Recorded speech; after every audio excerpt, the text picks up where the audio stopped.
The massive alien ship floated in the darkness of space like a metal mountain.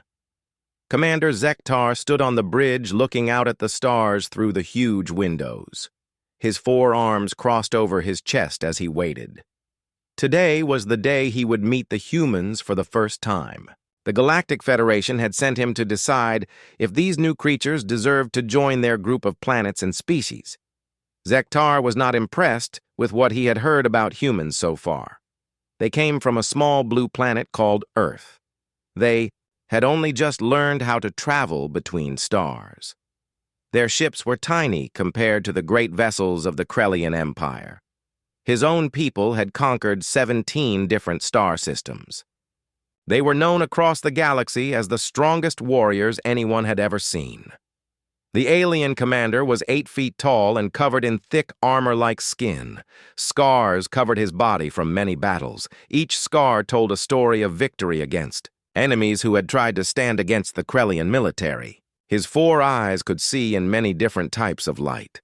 His people had evolved as hunters on a harsh world, where only the strongest survived. A smaller alien ran up to him on the bridge. "Commander, the human ship is approaching," the creature said in a nervous voice. "It will dock in 10 minutes. Zektar nodded and walked toward the docking bay. He expected to see a warship filled with armed soldiers. Instead, a small transport vessel slowly moved toward his ship. It looked more like a cargo hauler than a military craft. The name Phoenix was painted on its side in simple letters. Zektar laughed to himself. These humans were even weaker than he had thought. The docking process took several minutes. When the airlock finally opened, 3 humans stepped out.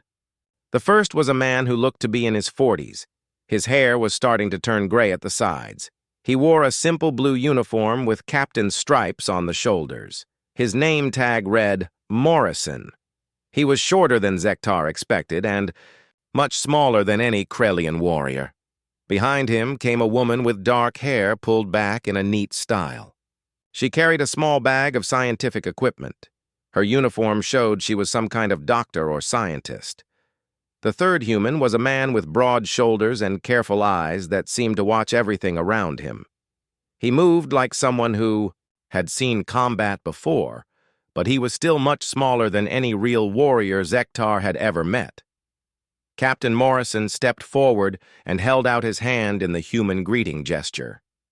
"Commander Zektar, I presume. I'm Captain Jake Morrison. This is Dr. Lisa Kim and Lieutenant Commander Ben Rogers.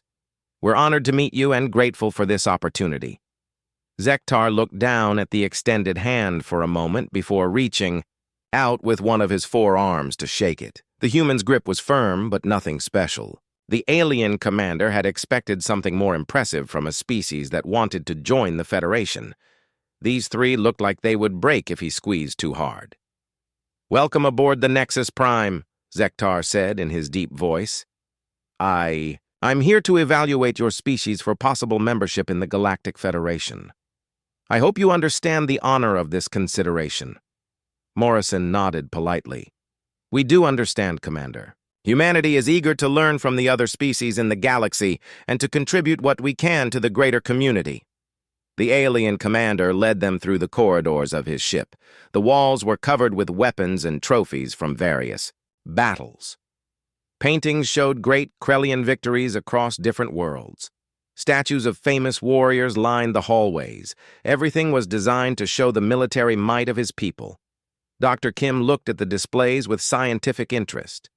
"Your people have quite an impressive military history," she said as they walked. "Indeed we do," Zektar replied with pride. "The Krellian Empire has never lost a war. We have brought order to 17 star systems. Our enemies learn quickly, not to challenge us twice." Ben Rogers remained quiet as they walked, but his eyes took in every detail of the ship's layout and defenses. Morrison noticed several other alien species working on the ship. They all seemed to treat Zektar with a mixture of respect and fear. The group entered a large meeting room with a table in the center. The walls here showed even more battle scenes and military honors. Zektar gestured for the humans to sit on one side while he took his place across from them. His massive frame made the humans look even smaller by comparison. "Before we begin the formal evaluation," Zektar said, "I want to understand what your species brings to the Federation. Most new members seek our protection from enemies or our advanced technology. What does humanity offer?" Morrison considered the question carefully. "We bring our perspectives, our innovations, and our willingness to work with others. We've learned much from our own history about cooperation and conflict." Zektar noticed scars on Morrison's hands and arms as the human spoke. They looked old and faded, probably from some minor accident. The alien commander had scars too, but his came from glorious battles against worthy opponents. These humans seemed so peaceful and soft. "Tell me about your military," Zektar said directly. "How do humans handle conflict? What enemies have you faced?" The three humans exchanged glances. Morrison spoke first. "We've had our share of conflicts, Commander, perhaps more than our share." "Small tribal disputes, I assume," Zektar said with a dismissive wave of one hand. "All primitive species fight among themselves before they learn to reach for the stars." Dr. Kim raised an eyebrow at this comment but said nothing. Ben Rogers shifted slightly in his seat. Morrison maintained his calm expression. "Something like that," Morrison said quietly. Zektar decided these humans needed to understand who they were dealing with. He began telling them about his greatest victories. He described the conquest of the Valdris system, where his forces had defeated an enemy, fleet twice their size. He spoke of the siege of Corinth Prime, where Krellian warriors had fought for 3 years to capture a heavily defended world. As he told these stories, Zektar watched the humans' faces for signs of fear or amazement. Instead, they listened, politely, and nodded at appropriate moments. Morrison even thanked him for sharing these experiences. The alien commander found their calm reaction frustrating. Didn't they understand the magnitude of what he was describing? "Your turn," Zektar said finally. "Tell me about humanity's greatest military achievement. I want to understand what kind of warriors your people can produce." Morrison looked at his companions again. Dr. Kim gave a small nod. Ben Rogers remained expressionless but alert. "Very well," Morrison said in his quiet voice. "I suppose we should tell you about World War II. Zektar leaned back in his chair and crossed 2 of his arms. "World War II," he repeated with obvious amusement. "That sounds dramatic. How long did this conflict last?" 6 years, Morrison replied in the same calm tone he had used throughout. Their meeting. The alien commander's eyes widened slightly. 6 years was longer than most conflicts in civilized space. Even the Krellian conquest of 3 systems had only taken 4 years of active fighting. Still, he tried to maintain his dismissive attitude. 6 years is quite long for a planetary conflict, Zektar admitted. "I assume this was between your 2 largest nations? Perhaps a dispute over resources or territory?" Morrison shook his head, slowly. "Not 2 nations, Commander. This war involved over 60 countries across our entire planet. Nearly every major population center on Earth was affected in some way." Zektar's 4 eyes focused more intently on the human captain. A conflict involving 60 separate political entities was unusual. Most wars he knew about were between 2 or perhaps 3 major powers. Having so many participants suggested either a very complex political situation or something much larger than he had initially assumed. 60 nations, he said thoughtfully. That does sound complicated. How many soldiers were involved in total? Dr. Kim spoke for the first time since entering the meeting room. Military personnel numbered approximately 100 million across all nations involved. But the conflict affected civilian populations much more directly than most wars. The alien commander's chitinous plates shifted slightly. 100 million soldiers was a staggering number. The entire Krellian military across all 17 conquered systems numbered only about 50 million troops. These humans were talking about twice that number from a single planet. 100 million soldiers, Zektar repeated slowly. From one world. How large is your population? At the time of the war, Earth had roughly 2.5 billion people, Morrison answered. Ben Rogers added quietly. That means about 1 in every 25 humans was directly involved in military service during the conflict. Zektar tried to process this information. The scale was beyond anything he had encountered before. Even during the Great Krellian expansion, when his people had conquered 5 systems in rapid succession, they had never mobilized more than 10% of their population for military service. You said civilian populations were affected directly, the commander said to Dr. Kim. What did you mean by that? The human scientist's expression became more serious. Total war, Commander. The distinction between military and civilian targets became blurred. Entire cities were bombed. Industrial centers were deliberately destroyed. Agricultural areas were targeted to disrupt food supplies. Morrison picked up the explanation. The concept was to attack not just enemy armies, but their ability to support those armies. Factories that made weapons, farms that fed soldiers, ports that moved supplies. Everything became a legitimate target. Even civilian areas? Zektar asked with growing surprise. Especially civilian areas, Ben Rogers said grimly. The idea was to break the enemy's will to fight by making the cost of continuing the war too high for their populations to bear. Zektar had fought in many campaigns, but Krellian military doctrine focused on defeating enemy forces in direct combat. The idea of deliberately targeting non-combatants was foreign to his understanding of warfare. It seemed both wasteful and dishonorable. How many casualties resulted from this strategy? He asked. Morrison paused before answering. Total deaths from World War II are estimated at approximately 75 million people. The alien commander's translator device made several beeping sounds as it processed this number. Zektar asked it to repeat the translation. 75 million. The device confirmed the number was correct. That cannot be accurate, Zektar said flatly. 75 million deaths would represent the entire population of most civilized worlds. Surely you mean 75,000? No, Commander, Dr. Kim said with scientific precision. 75 million human beings died as a direct result of World War II. That number includes both military personnel and civilians. Zektar stood up suddenly, his massive frame towering over the seated humans. 75 million, he said again, as if repeating the number would make it more comprehensible. In 6 years, the deadliest conflict in human history, Morrison confirmed. Though not by much. World War I, which happened about 20 years earlier, killed roughly 20 million people in 4 years. The alien commander sat back down heavily. His people had fought wars for thousands of years across multiple star systems. The total casualties from all Krellian conflicts combined might approach 10 million deaths. These humans were describing single wars that exceeded that by factors of 7 or 8.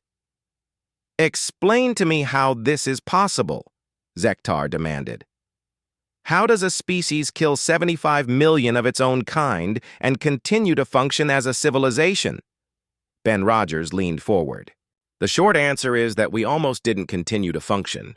Several nations came close to complete collapse. Entire regions were devastated. Some areas took decades to recover. Dr. Kim added, but humans are remarkably adaptable. We rebuilt, learned from our mistakes, and developed institutions designed to prevent such conflicts from happening again.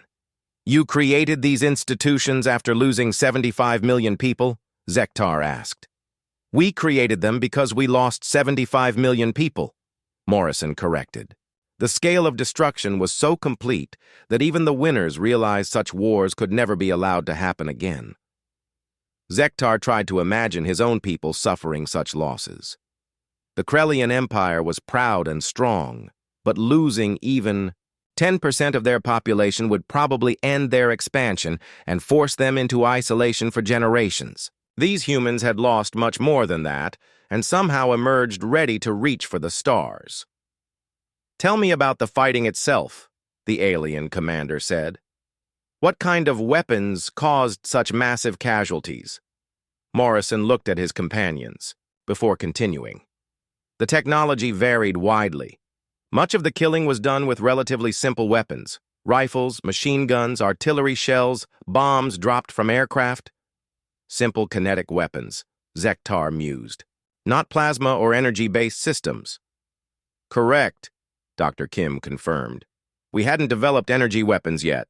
Everything was based on chemical explosives and metal projectiles, very primitive by current galactic standards." The alien commander felt a chill run through his armored skin. These humans had killed 75 million of their own species using primitive chemical weapons. What would they be capable of with modern galactic technology? "You mentioned aircraft," Zektar said. "Your people had developed flight by this time?" "Yes, though aircraft were still relatively new," Ben Rogers explained. "The first human flight had occurred only about 40 years before the war began. By the end of the conflict, we were mass-producing aircraft by the thousands." "How many aircraft were built during these 6 years?" Morrison consulted a small device. "The United States alone produced nearly 300,000 military aircraft during World War II. Other nations produced tens of thousands more." Zektar's translator made more beeping sounds. 300,000 aircraft from a single nation during one war? Production capacity became a crucial factor, Dr. Kim explained. Whichever side could build more weapons, ships, and aircraft faster would have a significant advantage. The alien commander realized he was beginning to sweat despite the cool temperature in the meeting room. These humans were describing industrial and military capabilities that exceeded what most spacefaring civilizations achieved across multiple planets. And they had done it all on a single world using primitive technology driven by desperation and necessity. "Tell me more about these weapons," Zektar said quietly. Morrison settled back in his chair and continued speaking in the same measured tone that had characterized his entire presentation. "The weapons themselves were not the most remarkable aspect of World War II, Commander. It was how humans used them and the conditions under which they fought." Zektar listened carefully as the human captain began describing specific battles and campaigns. Morrison spoke of something called the Eastern Front, where 2 major human nations had fought along, a line that stretched for nearly 2,000 miles. The alien commander tried to visualize such a massive battleground. The longest continuous front in any Krellian war had been perhaps 300 miles. The Soviet Union and Germany, Morrison explained, committed millions of soldiers to this front. The fighting continued for nearly 4 years across forests, cities, farmland, and frozen wasteland. Dr. Kim added technical details that made Zektar's head spin. During the winter months, temperatures dropped to -40 degrees. Soldiers fought in conditions that would kill most humans within hours of exposure. Supply lines stretched across thousands of miles of hostile territory. "How did they maintain such long supply lines?" Zektar asked. Krellian logistics were considered among the best in the galaxy, but even they struggled to supply forces more than a few hundred miles from their bases. "They often didn't," Ben Rogers said grimly. "Entire armies were cut off from supplies for weeks or months at a time. Soldiers ate whatever they could find. They burned furniture and books to stay warm. They fought battles while starving and freezing." Morrison began describing a specific siege that lasted for 872 days. The city of Leningrad had been surrounded by enemy forces and cut off from all outside supplies. Nearly 3 million people had been trapped inside the city as winter. Closed in. "What happened to them?" Zektar asked, though he suspected he already knew the answer. "About 1 million civilians died," Dr. Kim replied with scientific detachment. "Most from starvation and cold, some from disease, others from bombing and artillery fire." The alien commander struggled to comprehend these numbers. A single city had endured casualties that exceeded the total losses from most galactic conflicts. And the city surrendered after these losses? No, Morrison said simply. Leningrad never surrendered. The civilians who survived continued to work in factories making weapons and supplies for the military. Children as young as 10 years old worked 12-hour shifts in freezing buildings. Zektar felt his confidence in Krellian superiority beginning to crack. His people were proud warriors, but he could not imagine any Krellian city enduring such conditions without either surrendering or being completely destroyed. Ben Rogers continued the narrative by describing battles in the Pacific Ocean, where humans had fought for control of tiny islands scattered across thousands of miles of water. One island called Iwo Jima was only 8 square miles in total area, he explained. The battle for that island lasted 36 days and resulted in over 46,000 casualties. 46,000 casualties for 8 square miles? Zektar repeated in disbelief. Both sides considered the island strategically important, Morrison explained. The Japanese defenders had built elaborate underground tunnel systems and fortifications. The American attackers had to fight for every yard of ground. Dr. Kim pulled out a small device and showed Zektar some images from the battle. The alien commander saw landscapes that looked like the surface of dead planets. Every tree had been destroyed. The ground was cratered and torn. Bodies lay scattered among twisted metal and broken concrete. This level of destruction was common? Zektar asked quietly. This was considered a typical Pacific Island battle, Ben Rogers confirmed. Some were worse. The human lieutenant commander then described aerial bombing campaigns where hundreds of aircraft would attack single cities. He mentioned that during one night, over 300 bombers had attacked a German city and created a firestorm that killed 40,000 people in a few hours. Zektar tried to imagine 300 military aircraft attacking a single target simultaneously. The coordination alone would be a remarkable achievement. The fact that humans had done this repeatedly throughout the war suggested a level of military organization that exceeded anything he had seen. Morrison shifted the conversation to naval warfare. He described submarine campaigns where vessels hunted each other beneath the ocean surface for months at a time. German submarines sank over 3,000 Allied merchant ships, he said. The Allies eventually sank nearly 800 German submarines in return. How large were these submarine fleets? Zektar asked. Germany built over 1,300 submarines during the war, Dr. Kim replied. Other nations built thousands, more. The alien commander realized that humans had been fighting a truly three-dimensional war. Land battles, air battles, and underwater battles had all been happening simultaneously across their entire planet. Krellian wars were typically fought in space or on planetary surfaces, but never with such complexity and scale. Ben Rogers began describing the development of new weapons during the conflict. Radar systems were invented to detect approaching aircraft, he said. Jet engines were developed to make aircraft faster. Electronic computers were built to calculate artillery trajectories and break enemy codes. All of this technology was developed during the 6 years of fighting. Zektar asked. Most of it, Morrison confirmed. War has a way of accelerating innovation. When survival is at stake, humans can accomplish remarkable things very quickly.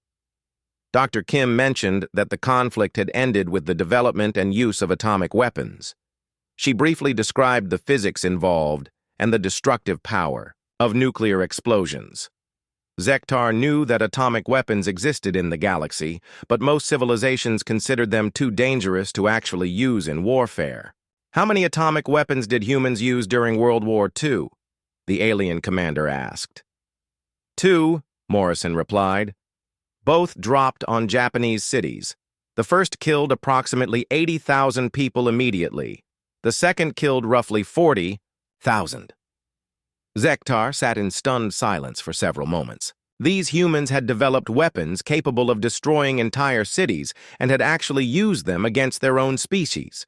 The fact that they had only used 2 such weapons suggested either remarkable restraint or a clear understanding of the consequences. "What happened after the atomic weapons were used?" he asked finally. "Japan surrendered," Ben Rogers said. "The war ended."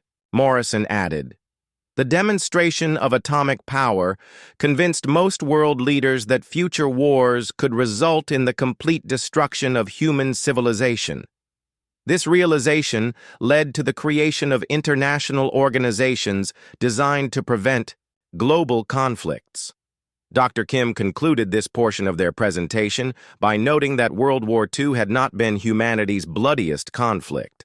World War I had introduced poison gas, machine guns, and trench warfare, she explained. Soldiers spent months or years facing each other across narrow strips of devastated ground, fighting for advances measured in yards rather than miles. Zektar tried to process everything he had heard. These humans had fought wars that exceeded anything in galactic history using primitive technology on a single planet.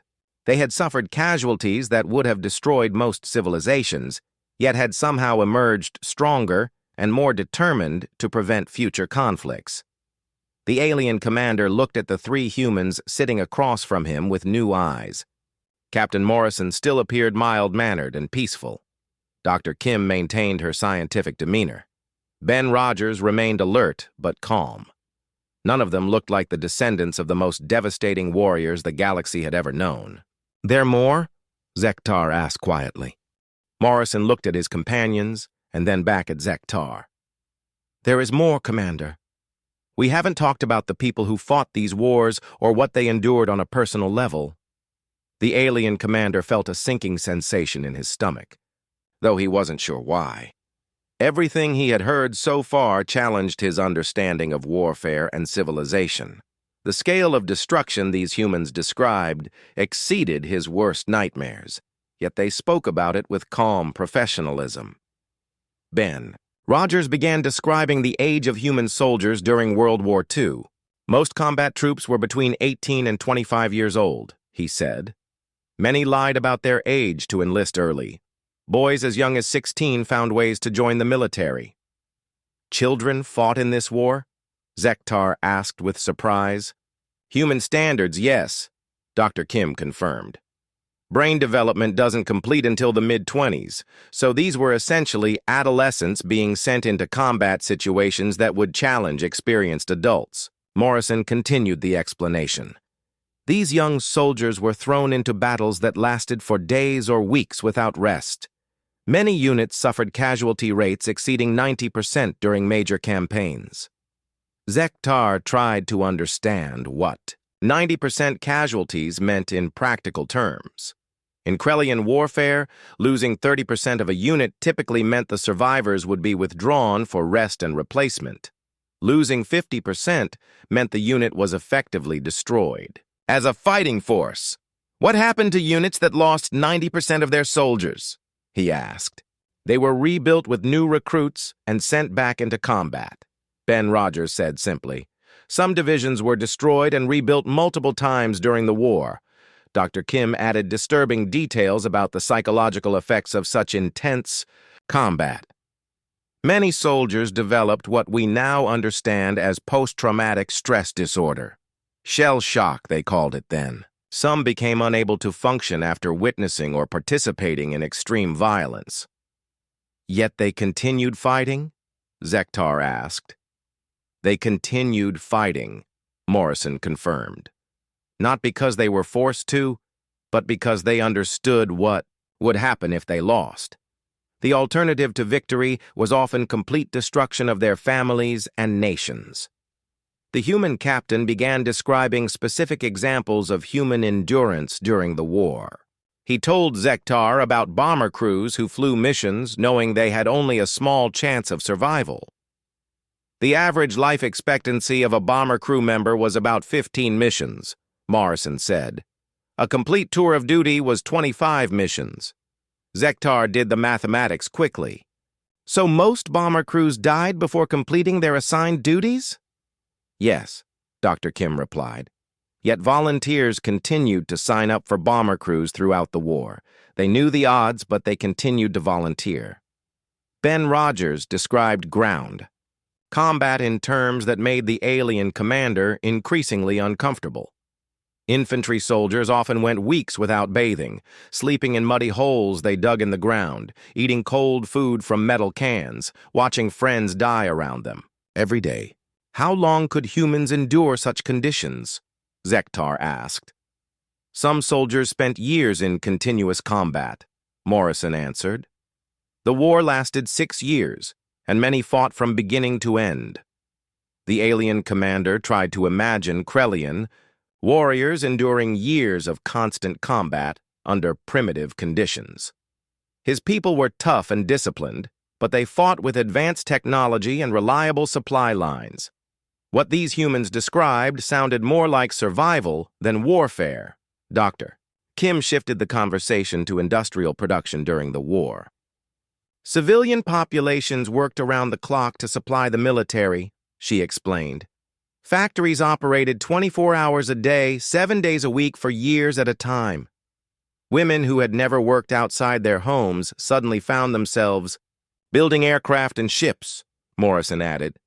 Children collected scrap metal and grew vegetables to support the war effort. Zektar asked about production numbers again, still struggling to believe what he had heard earlier. Ben Rogers confirmed that the United States had indeed produced nearly 300,000 aircraft during the war years. They also built over 100,000 tanks, 8,000 naval vessels, and millions of small weapons.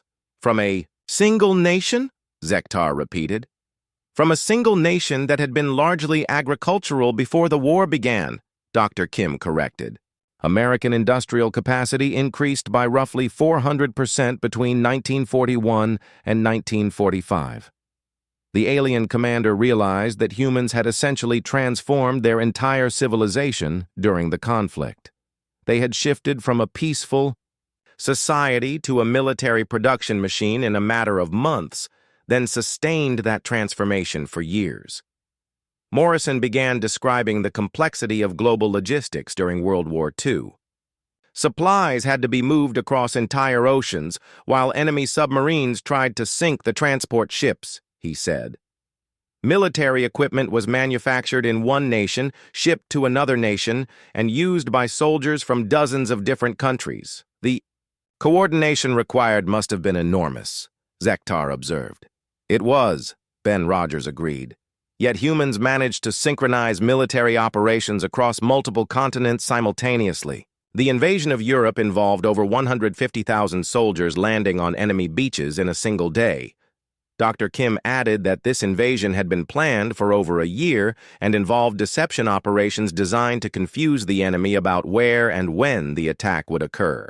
Entire fake armies were created using dummy equipment and false radio transmissions, she explained. Zektar found himself impressed despite his growing unease. The level of strategic thinking and tactical execution these humans described exceeded what most galactic civilizations achieved with advanced technology and centuries of experience. Morrison returned to describing individual human endurance. Soldiers fought in deserts where temperatures exceeded 50 degrees Celsius during the day and dropped below freezing at night. He said. They fought in jungles where disease killed more people than enemy action. What kinds of diseases? Zektar asked. Malaria, dysentery, typhus, trenchfoot, frostbite, Dr. Kim listed clinically. Conditions that could disable or kill soldiers even when no fighting was taking place. Ben Rogers described aerial combat, where pilots flew missions lasting 8 to 10 hours in aircraft that were not pressurized or heated. Fighter pilots often passed out from lack of oxygen or extreme cold, he said. Bomber crews developed severe altitude sickness during long missions. Yet they continued to fly? Zektar asked. They continued to fly, Morrison confirmed, because the alternative was losing the war. The alien commander realized that these humans had pushed themselves beyond what most species would consider physically or mentally possible. They had endured conditions that would have broken other civilizations, and had done so for years at a time. Dr. Kim began describing the final phase of World War II and the development of nuclear weapons. The scientists who built the atomic bomb worked around the clock for nearly 3 years, she said. They were racing to complete the weapon before their enemies could develop similar technology. These scientists understood what they were creating? Zektar asked. They understood exactly what they were creating, Morrison replied. Some of them later spent the rest of their lives trying to prevent nuclear weapons from being used again. Ben, Rogers concluded this section by noting that World War II had ended with surrender ceremonies, not with the complete destruction of the losing nations. Despite everything that had happened, humans chose to rebuild rather than to continue the destruction, he said. Zektar sat in silence for several long minutes, trying to process everything he had heard. These 3 calm humans had described a conflict that exceeded his understanding of what any species could survive, much less win. Zektar stared at the 3 humans across the table, his 4 eyes trying to reconcile what he had heard with what he was seeing. Captain Morrison sat quietly with his hands folded, looking more like a clerk than a descendant of the most devastating warriors the galaxy had ever produced. Dr. Kim maintained her scientific composure, as if discussing mass extinction events was a normal part of her day. Ben Rogers remained alert, but relaxed, showing no signs that he had just described warfare beyond anything in galactic history. What happened to the humans who survived these wars? Zektar asked finally, his voice much quieter than it had been. At the beginning of their meeting, Morrison smiled slightly, the first change in his expression since they had started talking. They went home, Commander. They became farmers, teachers, shopkeepers, and factory workers. They married, raised children, and built the civilization that eventually reached for the stars. My grandfather fought in the Pacific Theater, Ben Rogers added quietly. He was at Iwo Jima and Okinawa. After the war ended, he came back to Iowa, became a high school teacher, and coached the basketball team for 30 years. He raised 5 children and never spoke about the war except to say he was glad it was over. Dr. Kim nodded. My great-grandfather was a bomber pilot over Germany. He flew 43 missions when the average crew only survived 15. After the war, he opened a small bakery and spent the rest of his life making wedding cakes and birthday treats for children. Zektar tried to imagine battle-hardened Krellian warriors returning from conquest to become teachers and bakers. The concept seemed impossible. Krellian society was built around military glory and the honor of victory. Warriors who survived great battles became leaders and legends. They didn't seek power or glory after proving themselves in combat? The alien commander asked. Most of them wanted nothing more than to forget what they had experienced, Morrison replied. They had seen enough destruction to last several lifetimes. Building something peaceful became more important than reliving past victories. Ben Rogers continued. The generation that fought World War II became known for their modesty and hard work. They didn't talk much about what they had done during the war. They were more interested in creating a better world for their children. This better world, Zektar said slowly. What did it look like? Dr. Kim answered with characteristic precision. They established international organizations designed to prevent future global conflicts. They created economic systems that encouraged cooperation between former enemies. They developed technologies for peaceful purposes that improved life for everyone. Morrison added, within 20 years of World War II ending, humans had developed jet aircraft for civilian transportation, created global communication networks, and begun exploring space. The same innovative capacity that had created weapons of mass destruction was redirected toward exploration and discovery. Zektar felt something he had never experienced before in his long military career. It took him several moments to identify the emotion as humility. These humans had fought wars that made Krellian conquests look like minor skirmishes, yet they spoke about their achievements with quiet understatement. You mentioned that World War II was not humanity's bloodiest conflict, the alien commander said. What other wars did your species fight? Morrison glanced at his companions before continuing. World War I killed approximately 20 million people between 1914 and 1918. The American Civil War killed over 600,000 Americans fighting against other Americans. The Chinese Civil War lasted on and off for decades and killed millions more. Multiple wars of this scale? Zektar asked weakly. Dozens of them throughout human history, Dr. Kim confirmed. The Napoleonic Wars, the 30 Years' War, the Mongol conquests, the Crusades. Humanity has been fighting large-scale conflicts for thousands of years. Ben Rogers added grimly. What made World War II unique was not its brutality, but its global scope and the technology available to the combatants. Earlier wars were just as vicious, but more limited in their reach. Zektar realized that everything he thought he knew about warfare and civilization was wrong. The Krellian Empire had conquered 17 star systems and considered itself the greatest military force in galactic history. These humans had fought dozens of conflicts that exceeded any Krellian war, and they had done it all on a single planet using primitive technology. How did your species survive so much conflict? He asked. Morrison considered the question carefully. I think we survived because we learned from each conflict. Every war taught us something about the cost of fighting and the value of peace. Eventually, we became better at preventing wars than fighting them. Though we still remember how to fight when necessary, Ben Rogers added with quiet certainty. Dr. Kim pulled out another small device and showed Zektar some images of modern Earth. The alien commander saw cities that stretched to the horizon, spaceports where vessels departed for other star systems, and research facilities where humans worked alongside various alien species. This is your homeworld now? Zektar asked, studying the peaceful scenes. This is what we built after learning the cost of war, Morrison confirmed. We discovered that construction requires more skill and intelligence than destruction.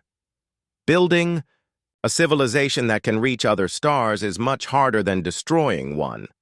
Zektar looked around the meeting room with its displays of Krellian military glory. For the first time in his life, those trophies and battle paintings seemed primitive and crude. The humans had not brought any weapons or military displays aboard his ship. They had not tried to intimidate him with stories of their own victories. Instead, they had quietly demonstrated that humanity possessed something the Krellian Empire had never achieved: the wisdom to stop fighting when they had proven their point. Your application for Federation membership, Zektar said slowly. It will be approved without reservation. Morrison nodded politely. We appreciate that, Commander. We look forward to contributing to the galactic community. The alien commander stood up and walked to one of the battle displays on the wall. He stared at a painting that showed Krellian warriors celebrating victory over a conquered city.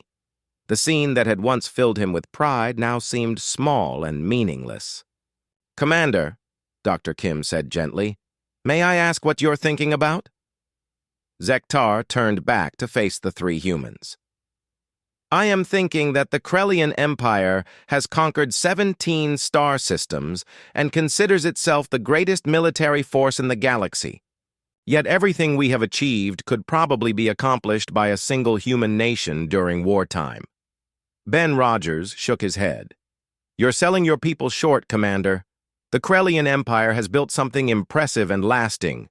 Military conquest is only valuable if it leads to something better.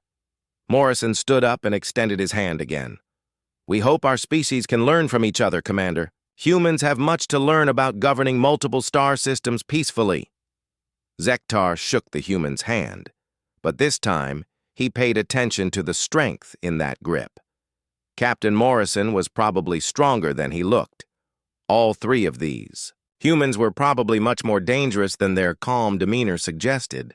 Before you leave, Zektar said, I have one final question.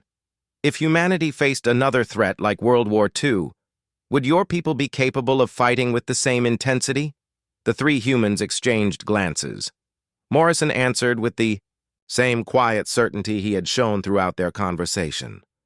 We hope we never have to find out, Commander.